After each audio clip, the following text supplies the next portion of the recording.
Hey everyone, excited for this video this week. My name is Kyler Johnson, and today we're going to be going over what happened in the market this week and what I'm paying attention to. First, we're going to be going over the market indicators and news, going over portfolio updates with the earnings of Canada, GOOS, Alibaba, and IHS Holdings. Then we'll be going over potential additions to the portfolio and why I like them. And we'll be going over some companies that I think are overvalued and why. So we're going to be going over all that in this week's Market Spotlight. First, let's take a look at the US dollar. This index comparing the US dollar and its strength against other currencies.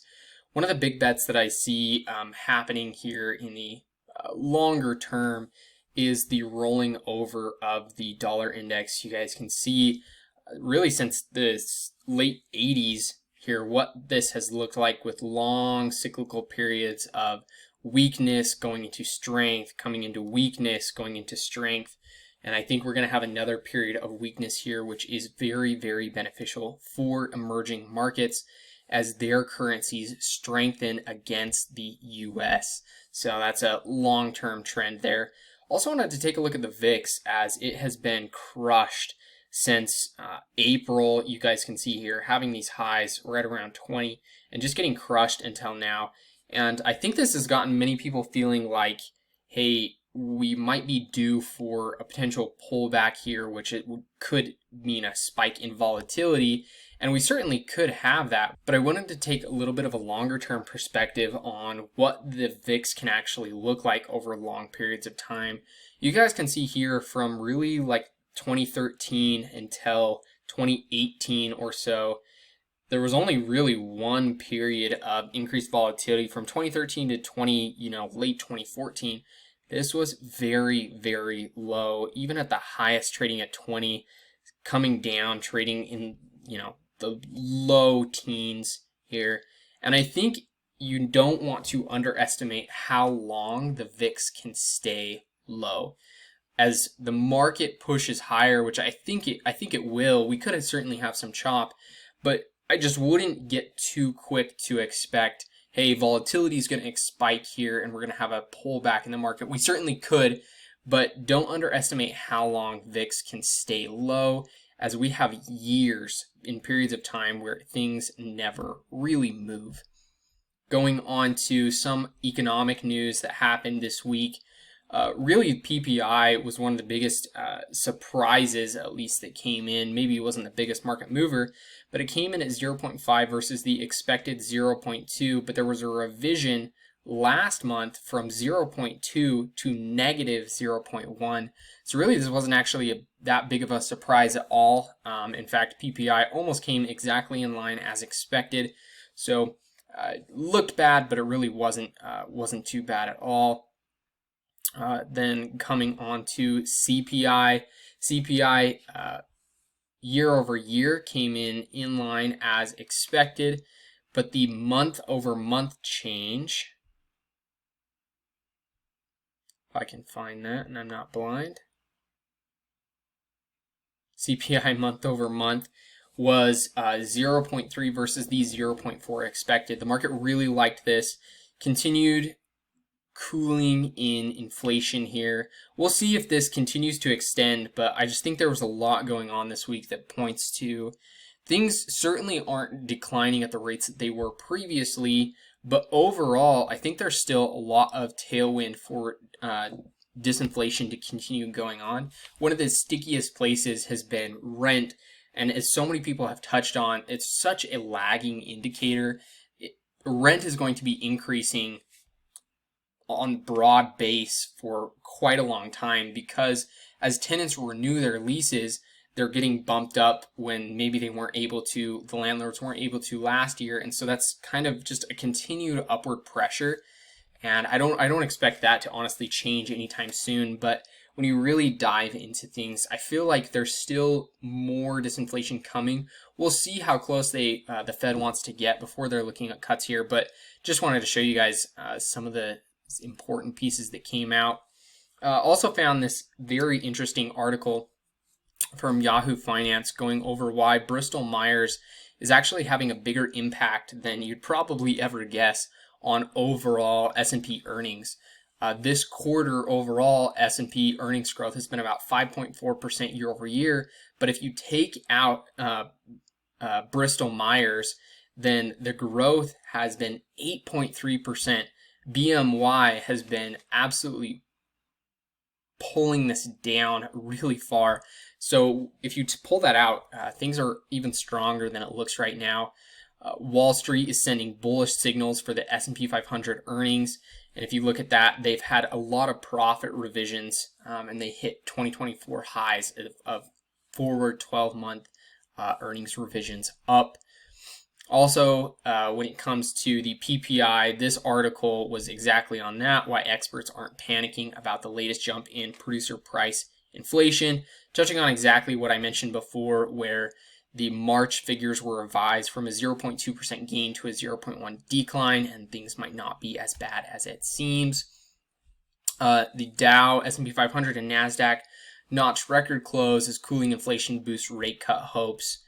Another article, Walmart shares rise after retailer lifts guidance and post first quarter earnings beat. I think we're hearing all over the place that the consumers are weak, but Walmart, one of the biggest retailers in the country, is coming out and saying, hey, things were even better than we hoped. And at least to me, this gives me the picture that, hey, consumers are still strong. They've still got cash to spend. I don't expect things to slow down here in the coming months. We'll see what the next few years have to bring. There's always going to be a recession that happens. I can say that pretty confidently.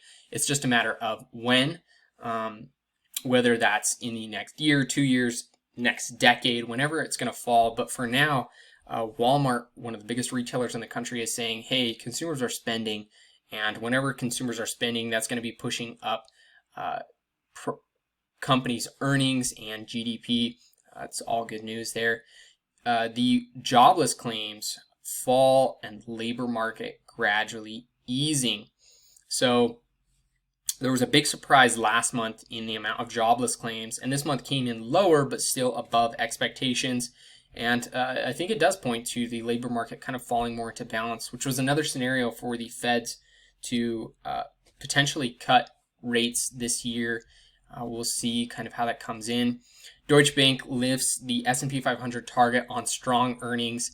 Again, guys, if you ever listen to Thomas Hayes, one of my favorite quotes from him is opinion follows trend. As the market rose higher, they decided, oh crap, our 5,100 price target has already been hit for the year, so we should probably raise it. And that's exactly what they decided to do. So they raised it to 5,500 for the end of the year. We'll see if this happens or if that's a 2024 or later target. But it's always just funny to see analysts deciding, okay, now the stock moved, now I'm going to change my targets here or the indexes. So an interesting article from oninvesting.com, but really from Bank of America, small caps back to historically cheap. And they talk about here that their price to earnings is currently at 14.5, which is below its average of 15.2, and that means they're back to historically cheap. I really like small caps. I don't have a way to necessarily play the index that I like right now, but just important to point out, small caps could be looking to outperform for the next few years. Really, they have had essentially no gains for an extended period of time. Some interesting China news as well. They were kicking off some issuance of 138 billion in ultra-long bonds to boost their economy. They're doing exactly what they've done all throughout their history. When things start looking weak, they're going to figure out ways to stimulate that growth. And there's other things that China is doing as well, but this is a big one right here. They're going to be raising capital to deploy into the economy to stimulate growth. Whatever they can do, it's fantastic news for the biggest position in my portfolio, Alibaba. Asia FX gains some ground as dollar inches lower ahead of CPI data. Again, emerging market currencies making some gains against the dollar, which is turning weaker. This article from Barron's, emerging market stocks are breaking out and how they could beat, and they could beat the S&P 500 from here. Exactly what I talked about.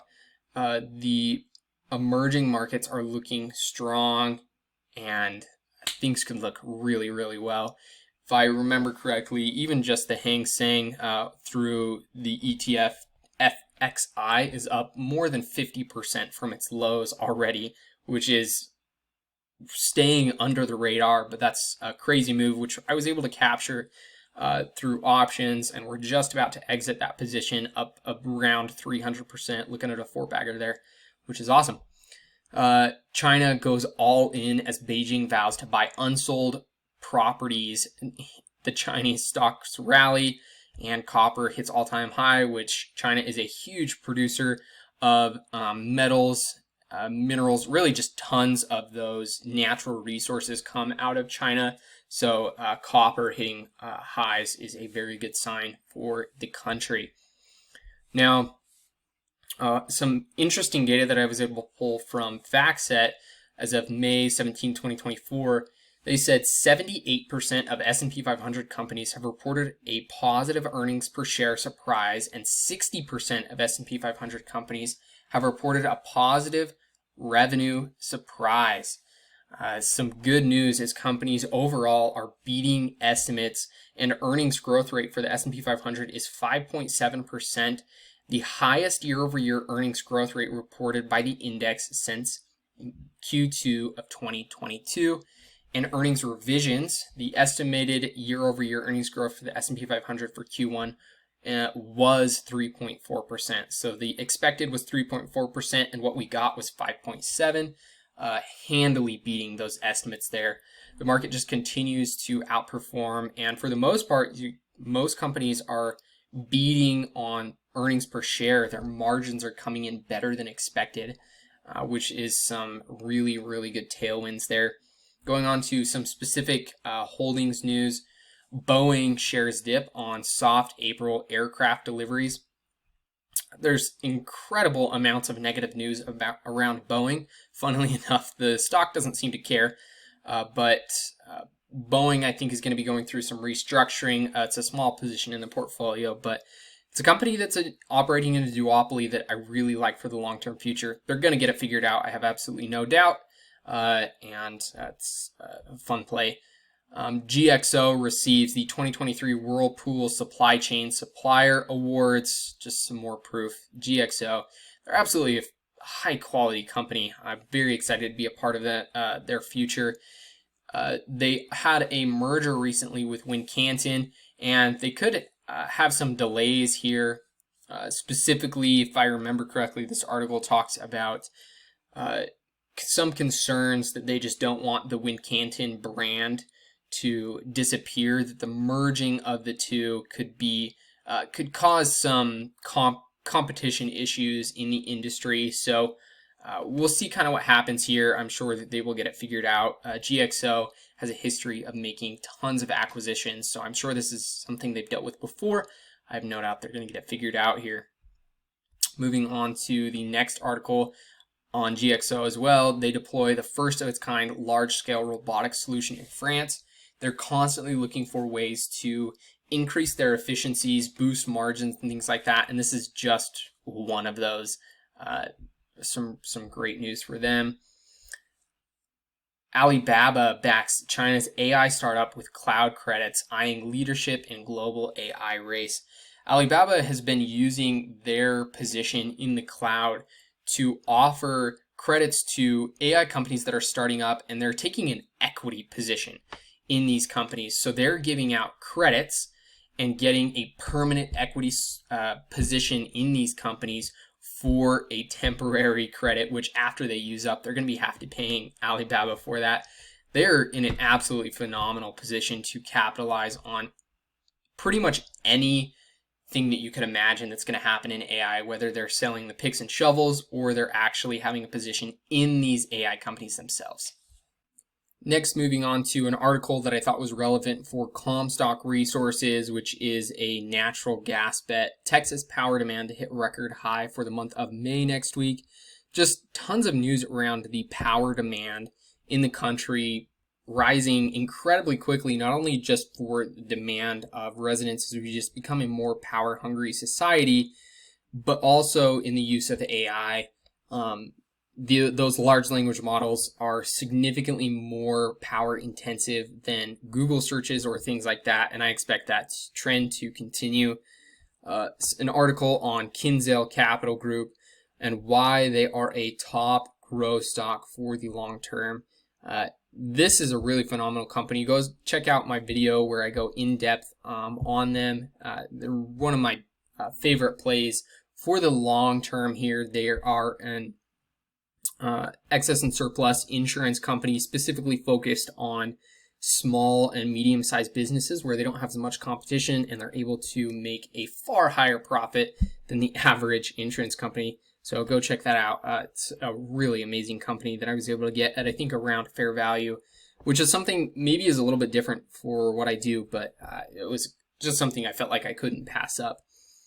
Moving on to earnings this week. There was a lot of earnings, had 3 companies in my pretty limited and specialized portfolio. I only like to have a maximum of 12 companies in there. I want to really have concentration in companies that I think are poised for great turnarounds or great futures. The closer you move to, having 30, 40, 50 companies that you own, the closer you're going to be getting to the average, because there's not going to be 50 phenomenal companies out there. And sure, I might get bets wrong, but I think the companies that I own right now are poised for absolutely fantastic growth into the future, turnarounds, multiple expansions, whatever that might be, in really, really good spots. So Canada Goose, here are some highlights from their earnings call. Their total revenue increased by 22%. Their direct-to-consumer revenue grew by 19%. Their wholesale revenue decreased by 9%, which is planned lower order book. They're transitioning to direct-to-consumer, which has higher margins, and so this is expected. And total revenue growth, 22%, is monster for this company. I think they were up 15% the day they reported, because this just absolutely blew the doors off what was expected there. They had other revenue increase 123%, which is due to employees or friends and family purchasing their products at discounted prices to really just show off the brand as much as possible. They have a lot more growth that could be happening, and I like how they're taking advantage of it. Their gross profit grew by 22%. Their SG&A increased was primarily due to the expanded retail network, as well as a $40 million non-recurring cost with our transformation program relating to consultancy fees and workforce reductions. I think that they're going to have a good handle on this as they really get their feet underneath them in their transition to direct consumer. I have no doubt they're going to be totally fine there. Moving on to operating income, it was $23.1 million compared to $17.6 in the prior year. Adjusted EBIT was $40.1 compared to $26.6 from last year. Net income was positive $5 million this year compared to a negative $3 million in the prior year. All good news there. Really, things are just growing. That's an $8 million flip right there. Their total revenue for 2024 for the full fiscal year increased 10%. Direct-to-consumer revenue grew 18%. Wholesale decreased 16%, and other revenue increased 97.2%. Just monster numbers here. The gross profit grew 12.5%. Operating income was $124 million compared to $147 million in the prior year period. As they transition to direct-to-consumer, they have seen costs rise, but they're starting to see that turnaround.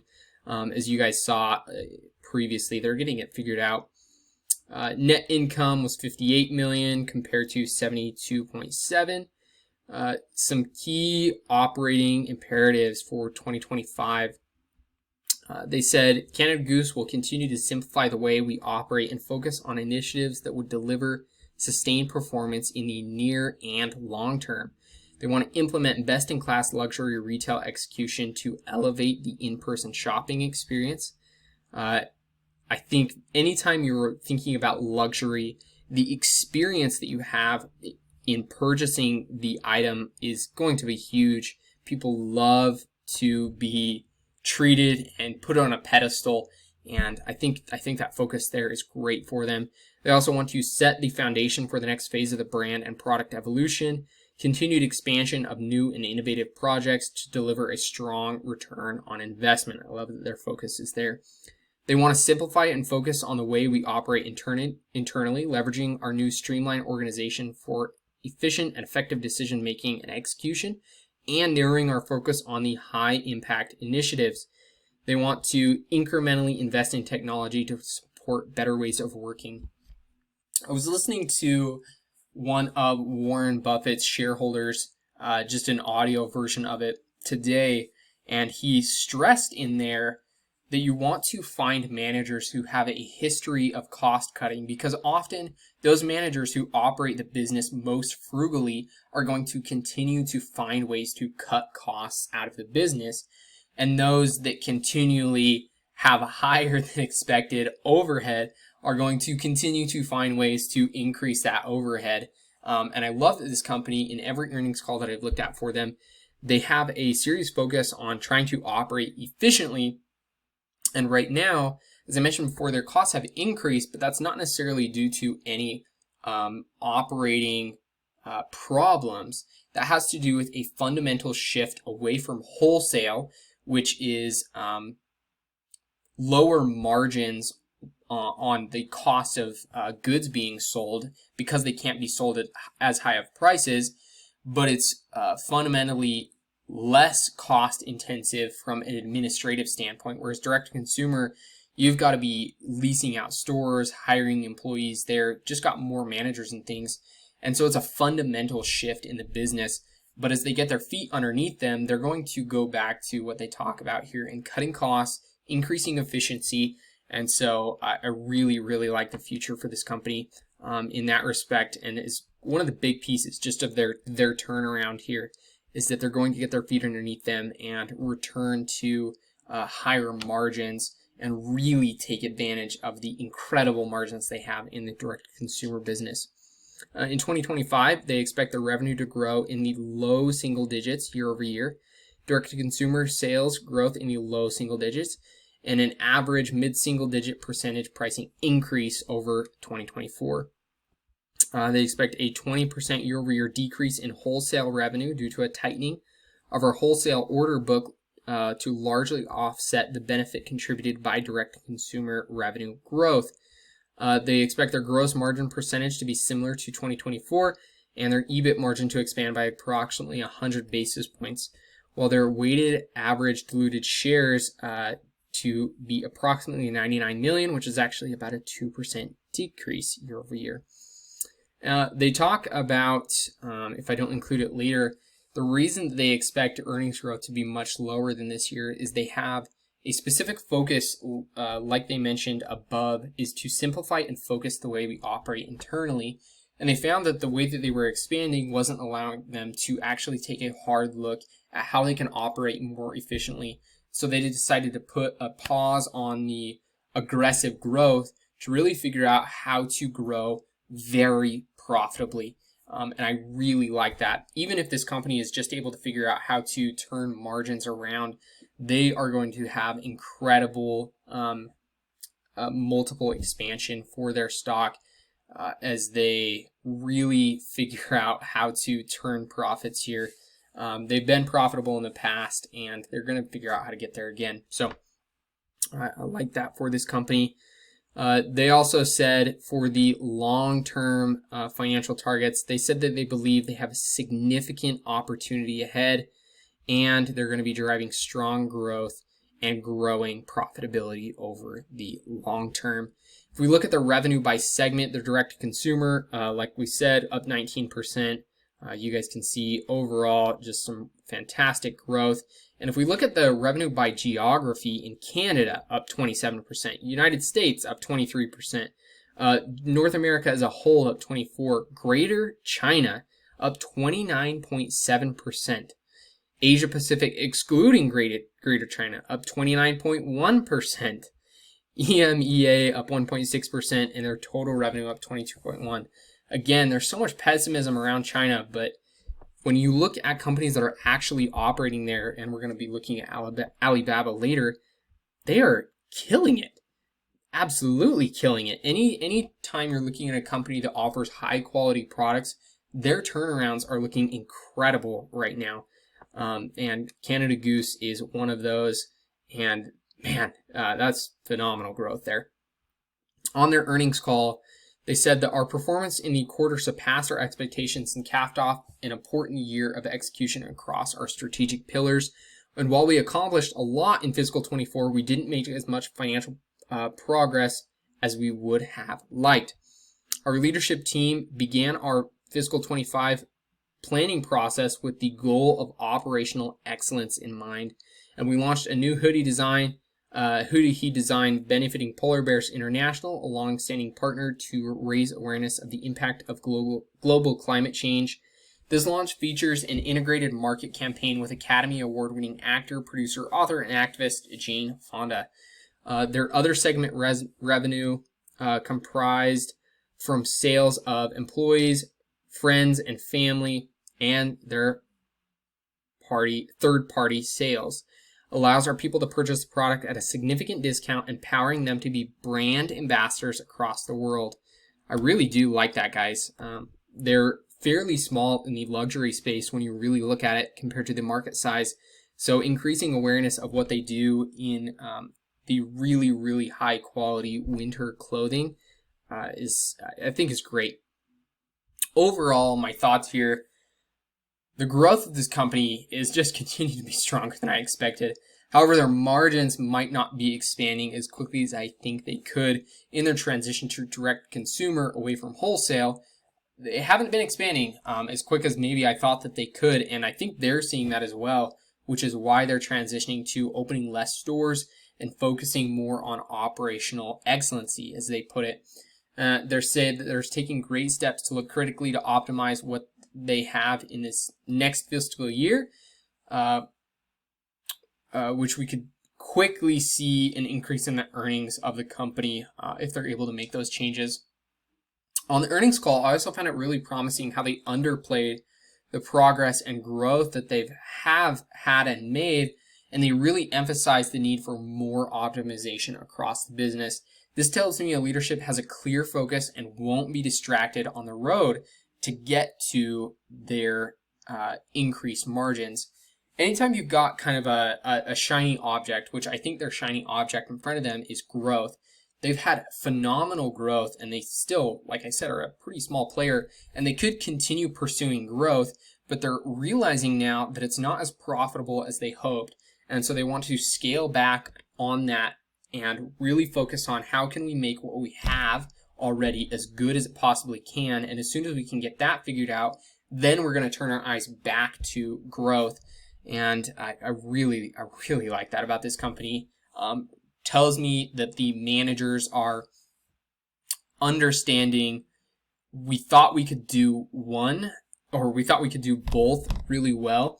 Now let's take a step back and focus on the most important part of making this company profitable, generating free cash flow. So some good news. It was great earnings. Like I said, they absolutely blew the doors off when it comes to revenue, and they're on a really good path going forward overall. No real fundamental change, just some more updates that I always love to get. Going from here to Alibaba's earnings, I am so excited about the future of this company. I could not be more happy that I was able to get a position with a cost basis in the mid to high 70s on this company. And their growth into the future looks phenomenal here. So let's get into it. The revenue year over year was up 7%. Income from operations was a decrease of 3% year over year, which was primarily attributable to an increased investment in our e-commerce business and retention incentives given to China employees. This was the big headline right here. Net income, a decrease of 96%. But you needed to dig into the details to understand this actually isn't a big deal at all, because it was primarily attributable to a net loss from our investments in publicly traded companies during the quarter. Basically, current accounting rules dictate that companies that own equity in publicly traded companies, they have to include any unrealized gains or losses on those quarter to quarter. And so even though they haven't actually sold them, they had to take into account some large losses on those positions that they're probably holding for many years to come from now. And so pretty much all of that loss came from no cash actually changing hands, had nothing to do with the actual operations of the business, just had to do with the mark-to-market change in their equity position. So this was absolutely no big deal at all. When you take that out, they had a decrease of around 11%. And this was due to increased investments, which we're going to touch on a little bit later. Free cash flow, they had a decrease of about 52% from last year, which mainly reflected an increase in capital expenditures during the quarter. These are the increased costs I was telling you guys about. The increased capital expenditures during the quarter, the majority of which reflected our investments in Alibaba cloud infrastructure. You guys, China is sitting behind the US in terms of digitization and utilizing cloud, AI, all those kinds of things. But they are phenomenal at copying what we do. So if you think to maybe 5-6 years ago, where the US was sitting in terms of maybe looking at AWS or Microsoft and their cloud business sizes, they have had an incredible growth since then. And that's exactly what Alibaba is seeing here. And they are positioning themselves to take advantage of all of it and having excess to be able to give away as credits to those artificial intelligence companies. Just like we talked about in that article that was showed, they're using their leverage in a currently pretty restricted market because the US has put so many restrictions on what chips can go over to China. Alibaba is a huge player in cloud, and there's not many other companies that are able to obtain chips to really become big players. So they're positioned incredibly well, and I actually really like this investment, even though it caused a decrease of cash flow. Investing for the future of something that you see is a massive wave coming that is going to happen one way or another is very positive news, even when it causes negative headlines and people decide that they should sell the stock. It's because they're not looking underneath the hood. I think the stock was down more than 5% the day they announced earnings, which was pretty incredible to me. I wish I had dropped even more so I could have gotten some more shares, but unfortunately did not. In the fiscal year 2024, revenue increased 8% year over year. And for a company this large, that is great growth. Income from operations increased 13% over year. Net income increased 9%. Non-GAAP net income increased 11%. Earnings per share increased 14%. Non-GAAP earnings increased 14%. These are not the headlines that you guys saw. Everybody was focused on the decrease of 96% in net income on the quarter. But when you zoom out and look at things, a 14% increase in earnings year over year for a $200 billion company is phenomenal growth. And I honestly think it's only going to get better from here. Not to say there couldn't be some bumps along the road, but it's a fantastic company that I own. I'm very excited for their future. Their net cash from operating activities did decrease 9% year over year, which mainly reflected special dividends of RMB 14.46 billion from Ant Group in fiscal 2023 that did not occur again in 2024, and just some changes in working capital. So again, doesn't really have anything to do with the actual operating of the business.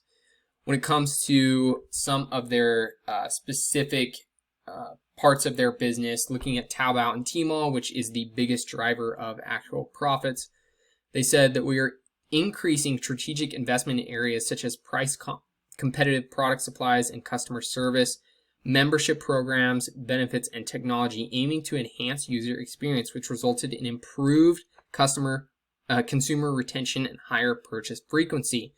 We achieved double-digit online GMV and order growth year over year. This is some great news. They're continuing to grow here, even though it's not showing up right now in the numbers. Whenever you've got a company, you think back to Amazon or Microsoft and how much money that they were dumping into their cloud business that kind of felt like, you know, it was just burning cash. And then all of a sudden things started to take off like an absolute rocket. I think we could be seeing the exact same thing here. And I'm excited to be a part of it. Whether that happens next year, whether it happens 3 years from now, I do not care. I'm here for the long term and excited to be a part of this company and their future growth. And as soon as everyone gets so excited to buy this company at $400 a share, that's when I'm going to be saying, all right, might be time to lay some off after we've we're up a few 100% on the position. For the quarter, Taobao and Tmall grew 4%. When we look at their cloud intelligence group, they grew 3% year over year, and they're committed to focusing on high quality revenues and reducing low margin project-based contracts. Two important pieces that I don't think show up in the headlines here. First, Alibaba was cutting the prices of their cloud products by crazy amounts to attract and retain companies that want to utilize them. So, number one, they cut prices here a ton. Number two, they're actually laying off low margin businesses. So they have two major headwinds. They are getting rid of clients, and they were slashing the cost for current and new clients coming in, and they were still able to grow revenue. I think that says a lot about what's happening right now in China. So keep those in mind. When you see only a 3% year-over-year growth, it doesn't look great, but when you look under the hood, you see that they are deliberately capturing the business of thousands of companies in China and putting them into their ecosystem. And we're going to see some serious growth going forward as soon as they're able to really take off all the low margin project-based contracts that they want to here. And once they've got people captured and they start looking at price changes and things like that, it's going to get crazy real fast. During the quarter, AI-related revenue experienced accelerated growth and continued to record triple-digit growth year over year. When we look at their Alibaba International, grew 45% year over year, and they went to further expand their geographic footprint. Trindle continued its double-digit order growth, and Trindle has become one of the most downloaded e-commerce apps in the Gulf region. This is their more global piece of Alibaba, and they have Alibaba Choice here, which is similar to something like an Amazon Prime, and it is growing, as you guys can see, phenomenally since last year. Their smart logistics network, Countout, revenue grew 30% year over year. Local services revenue grew by 19% year over year. Digital media and entertainment group decreased 1% year over year. Their share repurchases, they repurchased a total of 524 million ordinary shares, equivalent to 65 million ADS, for a total of $4.8 billion. That was a, if I remember correctly, that's around a 2.5% decrease in their shares just in a single quarter. I love that this company is putting their capital to work here, increasing my position without me actually having to buy a single share. They had, like I said, 2.6% net reduction of our outstanding shares and a 5.1% net reduction in our outstanding shares for the year. Dividends, they announced a $1 per share dividend and a one-time cash dividend of 0.66 cents per share this year. In August of 2024, this is some huge news. They are going to be listing their Alibaba stock on the Hong Kong exchange. It's not currently listed anywhere in China. And or sorry, it's not currently listed anywhere in the Hong Kong Stock Exchange. And as soon as they do, they're going to gain access to, if I remember correctly from Thomas's video, just under 200 million potential buyers. Whenever you've got something and you say, not sure who's going to be interested, but I know how to get something that's probably going to be one of the largest companies, so maybe one of the most well-recognized brands, in front of 200 million thereabouts potential buyers, I would say some are going to be stepping in. We'll see what that kind of looks like in August, but again, just some more tailwinds for the company. If we look at the segment breakdown, you guys can see where growth is coming from. Everything's highlighted here. I went over in the past, just before, but guys, this is a huge company, and this kind of growth is fantastic. They have such a bright future, and they have so many different segments that they are one of the highest quality businesses in. They're capitalizing well. Certainly, they can continue to get more and more efficient, but I'm liking their direction they're headed. On the earnings call, they said Taobao and Tmall Group achieved double-digit year-over-year growth in GMV this quarter. Alibaba International Commerce revenue increased by 45%, and our core public cloud offerings recorded double-digit year-over-year growth in revenue. AI-related revenue increased triple digits year-over-year. They said, we believe this wave of generative AI-driven technologies innovation is in its early stages of the industry cycle. Starting in 2024, we've seen a rapid increase in customer demands for AI. It has also stimulated growth in demand for traditional cloud computing needs, including general computing storage and big data. Therefore, we are actively investing in our cloud computing matrix, especially in AI infrastructure, to capture the monumental opportunities.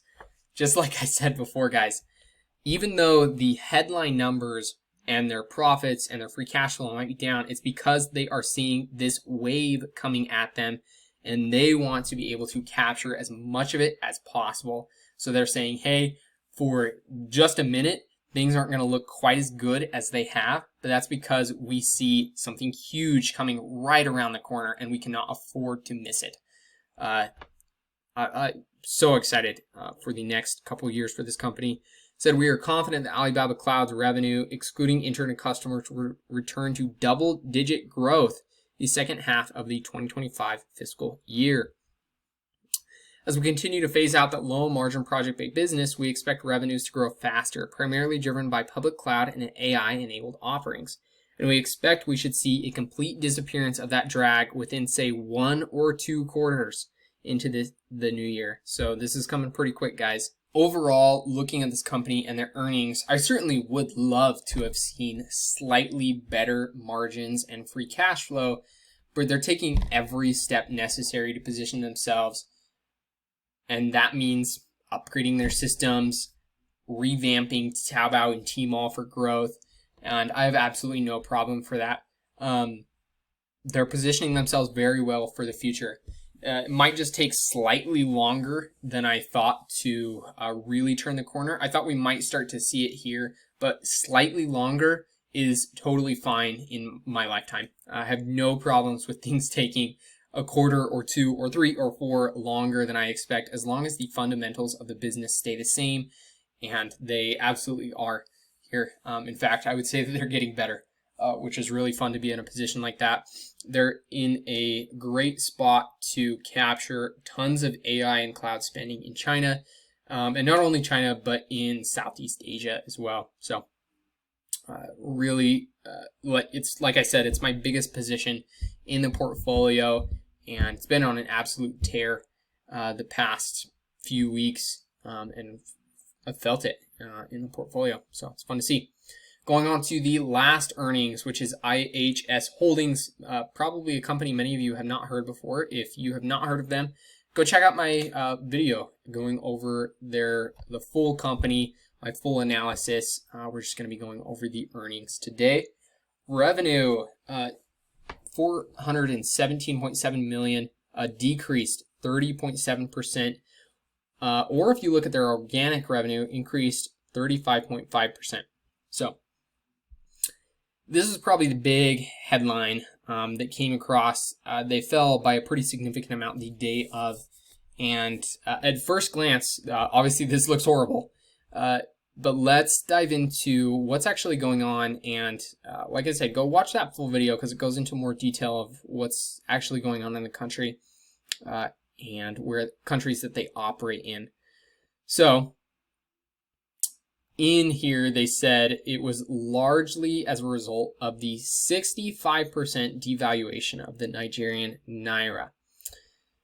Most of their revenue comes from Nigeria, and so when you actually took a look at their consolidated revenue, you can see their revenue here, their first quarter of 2023, 603 million there.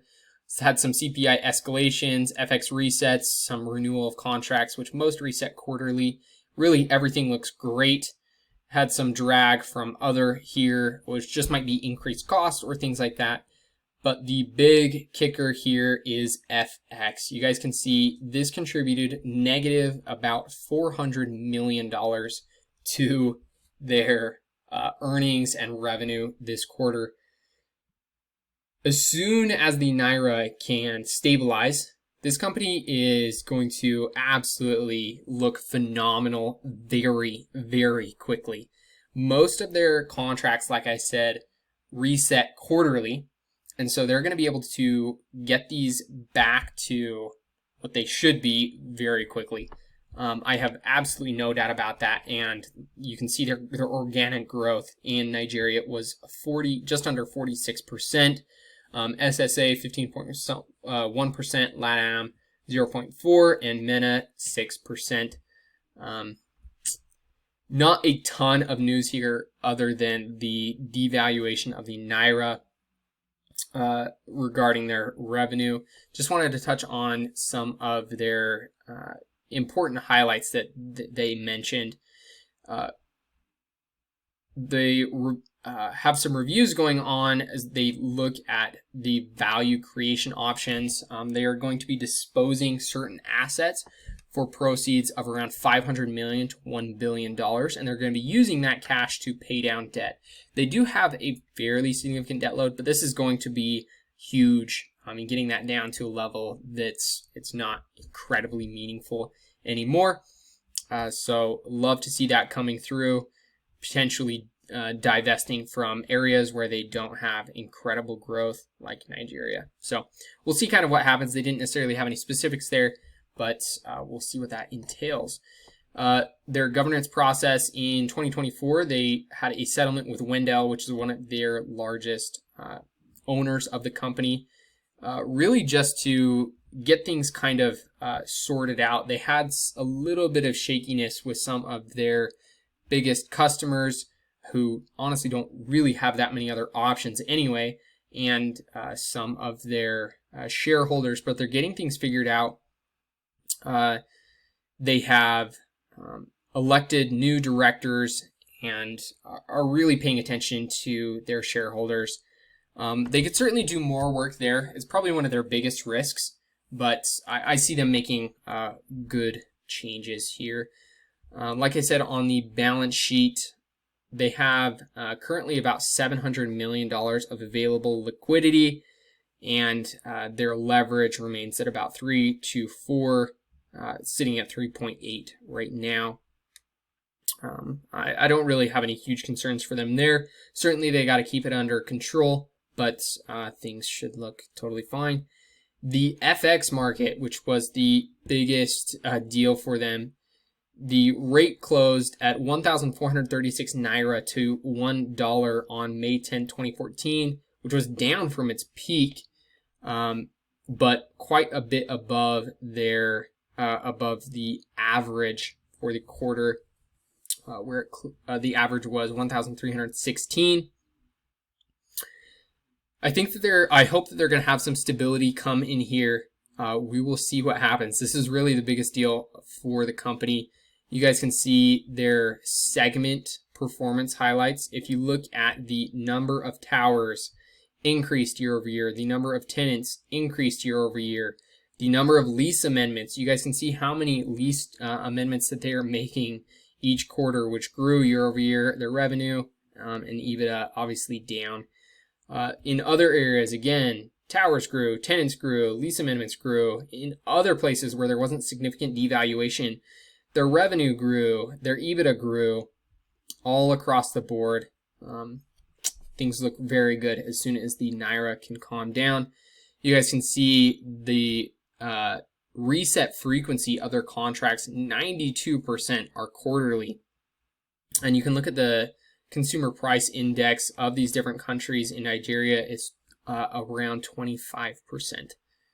On their earnings call, their CEO said, "We expect to see more positive momentum in the second quarter as our contract resets kick in post the devaluation of Q1. So because there was such a large devaluation of their currency, they were able to reset contracts, but they haven't actually seen the inflows of that reset come in yet. So they should start seeing that coming in the future. So this next quarter could look a whole lot better. They said, "We continue to review our portfolio of markets to determine the right composition for IHS going forward. This is expected to include the disposal of certain markets with a target of raising $500 million to $1 billion over the next 12 months. Disposal proceeds raised are expected to be primarily utilized to reduce debt. However, we will also consider deploying excess proceeds through share buybacks and or introducing a dividend policy." Buybacks could be fine. I do not want to see a dividend on this at all. The shares are completely depressed, so I should hope that they buy back shares or reduce debt, but absolutely I hope they avoid dividends. IHS, overall, they're doing everything that they could, honestly. I don't expect anything more than what they're currently doing right now. They're continuing to grow in the numbers of tenants and towers in these emerging countries. And the catalyst for a real turnaround will be the stabilization of the Naira. So when that happens, things could change really quickly. So excited for that future. Now, moving on to potential additions to the portfolio. I actually changed this as of this morning. First off, been paying close attention to Intel, but probably not going to be looking to make any additions there until it gets around $27 a share. It is a high quality company, and I think it's probably have pretty high conviction that it's actually going to be sticking around. And their shares are just very depressed from where I think their fair value lies, but it's not attractive enough to me until it gets around this price. And honestly, even then, as I'm going to talk about here, I've got a better opportunity that I'm going to be taking advantage of. So I honestly might be revising that lower. It may never get there. I'm totally fine with that. Totally fine if I end up missing out. The one that I am very excited about was Warner Brothers. I wasn't able to review their earnings the day it came out, but had some time later this week into this weekend to really dive into the numbers and found things are looking very positive for Warner Brothers, despite some negative headlines around the NVDA and potential losing that contract there. I actually don't think that's going to be as big of a deal as it seems. You can check out my full video on Warner Brothers as well. They're going to be the newest addition to my portfolio, taking a starter position there. They announced recently that they are having a joint streaming venture called Venue Sports with Fox, Disney, and themselves, Warner Brothers Discovery. So even though they still could hang on to the NBA, and I don't think it's going to make a huge deal either way when it comes to their revenue, their profitability, all that. They're going to be in sports. They're going to have exposure there to attract that demographic, which maybe they aren't able to hit with some of their other offerings. So excited for this partnership that they have, and just another reason why I decided the risk had been minimized regarding the potential loss of the NBA. And even if they do lose the NBA and the stock drops, I will happily pick up more, as currently on a trailing 12-month basis, it's trading at less than 3 times free cash flow, which is incredible to me. When you look at their free cash flow, it's actually not that far off of Disney's trailing 12-month free cash flow, and yet Disney is around $180 billion market cap, while Warner Brothers currently sits below $20 billion. I'm not saying by any means that Warner Brothers is higher quality than Disney, not at all, but when their free cash flows are in at least, within earshot of each other, I think that they should at least, it should be comparable in some way as far as their market cap, not necessarily their quality, their multiple. Disney is a higher quality business, but Warner Brothers is their stock is incredibly depressed. Moving on to the yen. This is one that I've been looking at for a long time, and I may not take a position here, as I don't know if I have full confidence in my ability to really determine where I think it could go. But let's just take a look at something. The Bank of Japan faces some pressure to hike rates as the weak yen hits consumer spending. So if we come back and look at the yen, let's just take a look and see what has been going on. Since about 2012, their currency has been nothing but crap. Been getting devalued like crazy compared to other currencies around the world. And it's currently hit low enough that I felt like things were overextended, and especially since inflation was kind of rearing its head in in Japan potentially, that the central bank there was going to be looking at raising interest rates, which is bullish for their currency, and potentially looking at taking an options position to play this over the coming months. We will see. This may or may not happen, but it's one that I'm keeping a close eye on. And another reason was there was an incredible short interest on the yen. You guys can see the number of bets short yen had increased dramatically going into this bottom here, right down here. So thought maybe look at taking advantage of that somehow. Again, we will see if that actually happens or not, but it is definitely something that I'm paying attention to. The last thing that I wanted to leave today off with was the importance of paying attention to the value you're getting in the companies that you're paying for, because you want to have a story for the company, a long-term future, not only for their industry, but for the quality of the company that looks great. But you also need to match that up with a valuation, because you can certainly pay too much for a good business. Now, do I think good businesses mandate a premium be paid? Of course. I think that only makes sense to pay a premium to the market average for, the Googles, the Microsoft, all those big companies. Looking at even something like Walmart, we're going to be talking about Costco. We're going to talking about Novo Nordisk, which is a biotech company. I think it's well worth it to pay more than the market average, but often it can get pretty absurd. And I'm going to show you guys why these companies right now, they're certainly not the only ones, but they're looking, in my opinion, pretty ridiculous. So first, let's take a look at some averages. If we look at the S&P 500 PE ratio over a very long period of time, looking back all the way into the 1870s, you guys heard me right, 1870s, the mean PE ratio, price to earnings ratio, has been around 16. The median, around 15.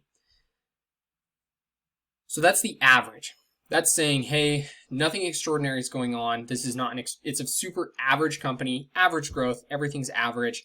They probably should trade around 15 times their earnings. Now, let's look at these companies. So first, let's take a look at Costco. And we're going to be looking at free cash flow, and we're going to be looking at a discounted free cash flow model over the next 10 years. So I'm going to pretty much leave everything I can the same. The only thing I'm going to say is what type of growth would Costco need to return the market average of around 10% if it was to grow into a normalized multiple of, I'm going to assume, around 24, which I think is totally fair for a company like this. So to return a 10% rate of return over the next 10 years, if it was to just say at the end of 10 years, it's going to end the 10 years at a 24 times price to free cash flow.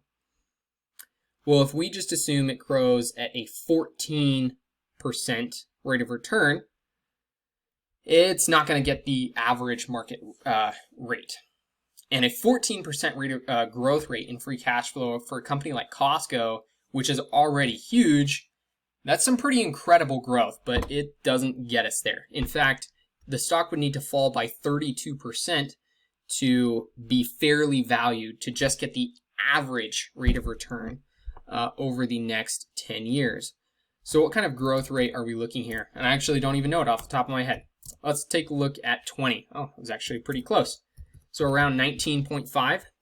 Costco would need to grow its free cash flow every single year for the next 10 years by 19.5%. I don't know about you guys, but that's pretty unrealistic to me. Let's take a look at what actually that would mean for their free cash flow. You guys can see that that looks pretty crazy. So currently, their trailing 12-month free cash flow sits at around $6.2 billion. At the end of this 10 years, they would need their free cash flow to sit around $36.82 billion at a 24 times price free cash flow to get the average rate of return over the next 10 years. They would need their business to be, what is that, 6 times as large as it is now in 10 years. And they're already a massive, over $100 billion market cap of a company. Costco is phenomenal. Don't get me wrong. I think they're an incredibly high quality company. But things can get too far, especially in the upside. As you guys are going to see, this is not a isolated incident. So from here, let's go on and let's look at, what did I have next? Novo Nordisk. Let's look at NVO. Looking at Novo Nordisk, again, free cash flow, looking at a 10-year period of time, they're even having their shares decline. I am going to say that they should be at a, again, 24 times price free cash flow. Currently, if they grow at their free cash flow growth rate over the past 10 years, which is 10%, that's very good for a pretty large company. If they continue to do that and end it at actually a higher price to free cash flow ratio than they have averaged over the past 10 years, their future stock price is actually negative. This means the stock would need to fall 64.5% for you to average a 10% rate of return just based on this model and free cash flow growth to get the average rate of return there. So what kind of growth would they need to get this average growth rate up to a market average of around, say, 10%? Let's jump up to 30, might have been too high. Let's jump up to a 25. That was actually pretty close. Come down to a 22. That was basically spot on. So this company would need to grow their free cash flow 22% each year for the next 10 years for you to get an average rate of return on this stock at its current price. This would mean they would need to grow their free cash flow sitting in their currency of around 50 billion. They would need that to grow to around $364 billion. They would need to be essentially 7 times as large, if I did my mental math right. 7 times as large in 10 years to get the average rate of return. All right, let's look at my last company here to really hit the point home. Everybody loves this company right now. NVIDIA. All right. Again, 10 years, growth rate, price to free cash flow. I'm actually going to assume a free cash flow, price to free cash flow of 26. I think that they deserve a higher rate than others. Now, over the past 10 years, their free cash flow has grown at 46%, although at a company that is sitting at a market cap of, I think, around $2 trillion, that's probably a little unrealistic. So let's assume 20%. Maybe we'll say that's more realistic. 20% growth for a $2 trillion market cap company. That doesn't get them to a 10% rate of return. Let's assume 25. Almost spot on. So NVIDIA would need to grow their free cash flow 25% each year for the next 10 years to get the average rate of return on their stock at a 26 times price to free cash flow, which I think is pretty generous. They're certainly a high quality company. I hope this hits the point home for you guys. And I hope this video was valuable for you. I know we touched on a ton of different things, going all the way from companies that I'm looking at adding to earnings that happened this week. You guys can see this that I put together every single week, looking at all these different articles and posting on X as well. So again, hopefully you guys got some value out of this, and you can take a look at where markets are at and look for companies that are undervalued. Look for companies that are trading at unreasonable lows compared to where their free cash flow is headed, compared to the quality of their management, compared to the secular tailwinds in the industry.